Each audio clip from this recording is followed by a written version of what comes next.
morning, good afternoon, and good evening po sa lahat sa masulok po ng mundo kayo naroroon. Ayan, ako po pala si Sweet Rubilin, isang OFW dito sa Malaysia. Ating pong tatalakayin ngayon ang 3 myth ng buhay na ating natutunan mula sa ating mga magulang at mga ninuno. Ano po ito at ano ang advantage at disadvantage nila?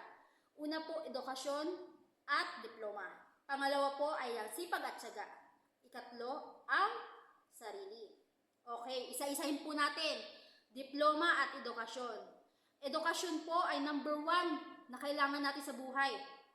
Pero, ang manipis na papel po na diploma ay sapat po bang pananggala natin at sandata sa labas ng eskwelahan sa pang-araw-araw nating pamumuhay? Advantage po ng may diploma ka at may pinag-aralan ay malaking tulong upang ikaw ay matanggap sa mga trabaho. Pero ang disadvantage po nito, hindi po sapat ang diploma lang. Kailangan meron ka po talino. Kailangan po marunong ka rin dumiskarte. Bakit, coach? Kasi po, ang natutunan natin sa eskwelahan, ang hinahawakan po natin diploma, ang sakop lang po nun ay ang mga mula sa textbooks. Okay? Or yung mga light lang na information na nakabase sa isang curriculum. Tama? Mali? So, paano po? Ano pong disadvantage nun, coach? Ang disadvantage po nun, pag lumabas ka sa sa eskwelahan, papunta sa trabaho, textbook pa rin po ba ang pinag-aaralan? Hindi po. Textbook pa rin po ba ang ginagamit para sa pang-araw-araw na trabaho, sa pang-araw-araw na pangangailangan sa buhay? Hindi po. So, kailangan nyo po na matutunan na i-update ang sarili nyo. Base po sa nararanasan nyo, sa nakikita ninyo, at sa natatanggap ninyo mula sa ibang tao. So, kailangan nyo po maging sponge. Bakit po sponge, coach? Kailangan mo pong i-adapt, i-observe lahat na natututunan mo po sa surroundings mo, sa mga tao na kapaligid sa iyo, sa sarili mong karanasan. At i-squeeze mo po yun. Squeeze mo yun. Gamitin mo yun. Gamitin mo yun sa pang-araw-araw mong pamumuhay para sa mas mapaganda ang iyong trabaho, mapapagaan ang iyong mga gawain. Okay? So, sabi nga ni Robert Kiyosaki, learn to learn, not to earn. Bakit? Bakit kailangan mo matutunan, matuto, at hindi ang kumita? Bakit po? Sample po. Kapag ikaw po ba ay nagtrabaho, sa isang computer shop, ang binigay lang po sa iyong trabaho ay taga-encode lang. Taga-check ka lang ng in-out ng mga taong nagko-computer rental. Pero kung pinag-aaralan mo rin kung paano mag-setting, kung paano mag-ganito, ganyan, in the near future, magagamit mo yun kapag ikaw nagbukas ng computer shop. Tama, mali? So may advantage po. Okay? Hindi ka lang basta natuto. Hindi ka lang kumita as encoder. Pwede ka rin mag-set up na sa'yo. Tama? And that one is advantage. Kumikita ka mula sa natutunan mo. Okay? Tama? Okay. Number 2. Ano po yung number 2, coach? Sipag at tiyaga. Okay. Sa hirap po ng buhay, kailangan natin na maging masipag at matyaga. Okay? Advantage. Nagagawa mo lahat. Na-accomplish mo, natatapos mo lahat ng task mo na binigay sa'yo. Okay? Nagagawa mo yung lahat ng trabaho base sa dapat mong gawin. Either sa sarili mong pamumuhay bilang isang mamamayan, ordinary mamamayan, or bilang isang negosyante, or isang empleyado. Disadvantage, coach, ano po? Hindi po sapat ang sipag at tiyaga kung walang teamwork. Kung mag-isa ka, kung sasarilinin mo lahat. So, ano pong dapat gawin? Need to work smart, not work hard. How? Paano, coach? Paano? Paano kung bigyan kita ng example? Na halimbawa, eto si coach, binigyan ako ng orders na 20 burgers ang kailangan kong i-sell. Okay? 20 burgers per day. Kailangan ko i-sell. Iniikot ko ang buong palengke para mabenta ang 20 burgers. Ang hirap. Kasi may ganito, ganyan. May pizza dito, may shawarma doon, may french fries doon, may siomay doon, may turo-turo doon. So, yung sipag at tiyaga mo, hindi sapat para ma-accomplish mo yun. You need to do work smart. Paano? Pwede ka dyan mag-advertise. Pwede ka dyan kumuha ng extra tao.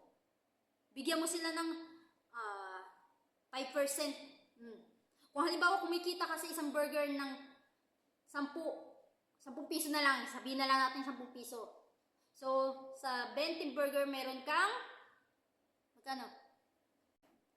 10 times 20 is 200. Tama, mali.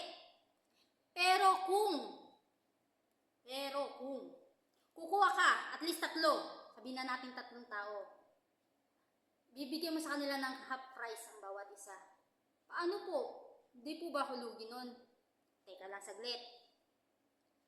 Bibigyan mo sila ng tig-5 sa bawat burger, di ba? Kasi 10 yun di ba? Ang binigyan mo 5 piso sa kanila, di ba?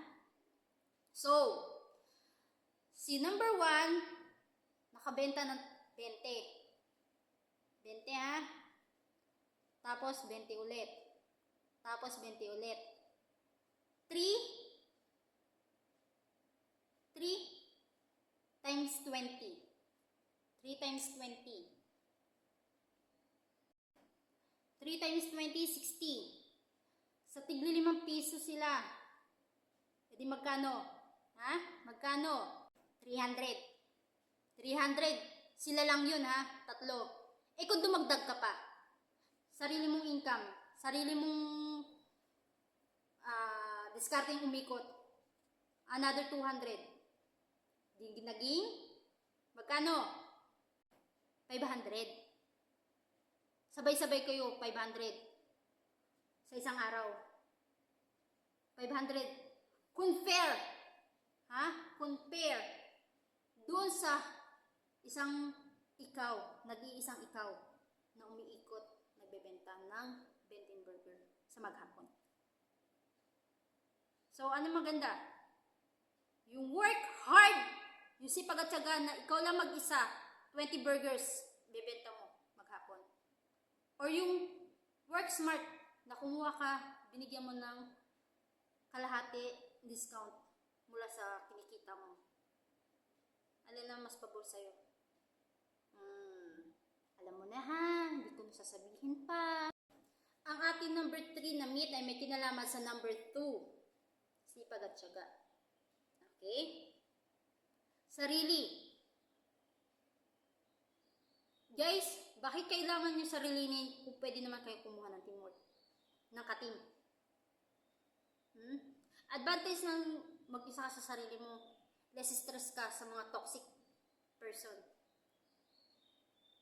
Less drama. Less stress sa kung ano-anong mga eklabus nila. Sorry ha. Excuse ka rin sa mga friends for benefits. Ayan yung mga tao na nandyan lang kapag kailangan ka. Kapag may pakinabang ka. Pero kapag ikaw may kailangan, wala na sila. Ayan ang advantage. Ang disadvantage, napakahirap. Lalo na kung ikaw ay nagtatrabaho sa mga sales company. Or sa kumpanya na kung saan ay kailangan mong makipagtulungan sa co-workers mo. Ayan. Sige lang, coach. Paano gagawin natin, coach? Simple lang po. Mag-set ka ng boundaries. Boundaries for yourself and your college. Sa mga katrabaho mo. Labas dapat ang personal na mga bagay-bagay. Okay? Hindi nyo dapat dinadama yung emosyon nyo sa trabaho. Okay? Pangalawa, dapat open communication kayo. Dapat nagbibigayan kayo. Dapat sumusunod kayo sa rules. Walang blame. Walang, si ganito, ganyan, hindi ko ba gawa eh. Si ganito, ganyan, hindi kumikilos eh. Si ganito, ganyan, kasi mali yung pagkakasabi sa akin eh. Si ganito, ganyan. Hindi po yun pwede. You have to take risk of your own. You have to blame your own. Bakit po? Kasi kung hindi mo na intindihan ng tama, pwede ka man lumapit sa kanya ulit eh, tanungin mo. Kung hindi niya sinasabi sa'yo, punta ka kay coach. Coach, ano po ba dapat? Tama po ba yung ginato? Or mayroon po ba kayong ibang suggestion? Guys, ang pagiging pag-iisa, ang pagiging makasarili, ay malaking epekto sa katim niyo. Kung sa baga, sa sales, sa kayong team, 5 kayo, di ba? 5 kayo. Siya si head. Binigyan niya kayo ng task na 1, 2, 3, 4, lahat kayo kailangan magbigay ng sales na tig-100. Sabihin na lang natin tig-100. Hindi niyo pwede iasa lahat kay coach. Coach, marami kong rejection. Sa'yo na lang, ikaw na bahala, coach. 1 down. Sa palagay mo makukuha ng 3 to, yung 400? Hindi. Siyempre kapag nakita niya to, magne-negative na rin to. Coach, bakit si ganito? Pinayagan mo. Ayoko na, sa'yo na lang din, coach. So yung 2, naiwan. Coach, bakit sila hindi mo na Pwede bang bawasan mo yung akin, 50 na lang? So, itong 2, 0 na. Ito 50. Ito 100. Pero itong masipag, na kumpleto niya yung 100. Pero kasya ba yung 150 versus sa 400 na iaasa lahat kay coach? Di ba hindi? So, kailangan mo, rejection po! Ha? Rejection po kasama po yun sa pag-success niya. Ang rejection, utang na loob. Kasama po yan sa buhay. Kahit saan po kayo magpunta.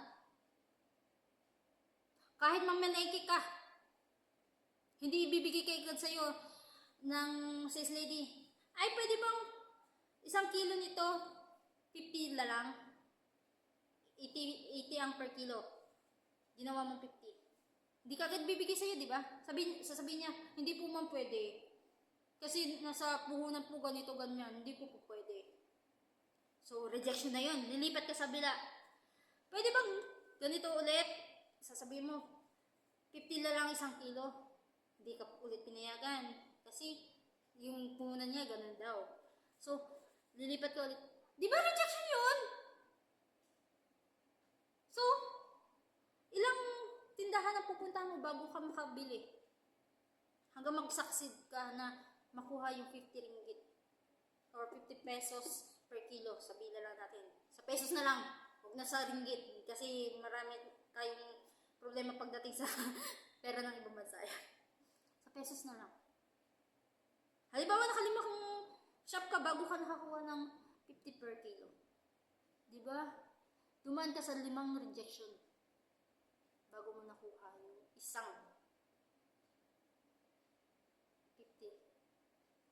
per kilo. Diba? So, technically po, ang rejection, hindi may tutuloy na fail. Okay? Rejection is a part of success. It is redirecting you to the right person. Pareho lang sa sales. Invite ka ng invite, rejection dito, rejection dyan. Ibig sabihin hindi sila para sa'yo. Negative person to. Ito, ang daming alibay. Ito, ganito. Hindi sila para sa'yo. So, wag po kayong mawawala ng pag-asa. Ha? Tuloy lang po. Tuloy lang. Yan po ang payo ko sa inyo. Sana po may natutunan po kayo sa aking maliit na maiksing pagpapaliwanag. Sorry. Medyo natutuyot na nilalamunan ko. Okay? Sana po may natutunan po kayo sa aking maiksing explanation. Kung meron po kayong ibang idadagdag, pwede nyo pong i-comment na lang or i-direct message nyo sa akin. Thank you po sa inyong dagdag kaalaman na ipabahagi. Okay? Sana po dito makita nyo kay babayan na meron pong kumpanya na tumatanggap na kahit wala kang diploma, basta't may sipag at tiyaga ka, marunong kang makisama, sumunod sa patakaran, andyan po si coach. Message niyo lang. Magkakapit pace lang kayo, wow! Kikita ka na. Ano po yun? Message niyo si coach. Papaliwanag sa inyo ni coach. Okay pa? So, yun na lang po. Magandang buhay po sa lahat. Ingat mga kababayan and God bless.